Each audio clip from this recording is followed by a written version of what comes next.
May dumating na delivery today, so it's unboxing time. Dumating yung package na to galing sa Linya Linya. Yung Linya Linya, isa to sa mga pinaka-paborito kong local clothing shops. And I've been wearing it for a very long time.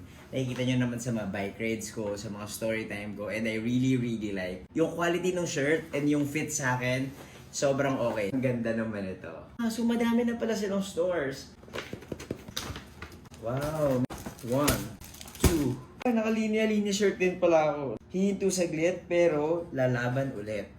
Hinga dahil andito ka na at andito ka pa.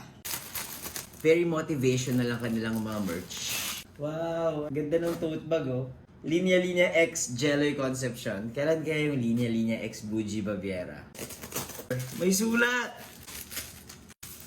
Oh, it's a dry fit shirt. Ang ganda. Work hard, padjak harder. Ano pa sa likod? Suot ko nga, tignan ko kung kasha. Ayan, ganda oh. Pwede ko itong gamitin sa aking mga bike commutes. Work hard, padjak harder. Maraming salamat. Ang ganda nito, gagamitin ko to. Thank you, Linya Linya. Boom!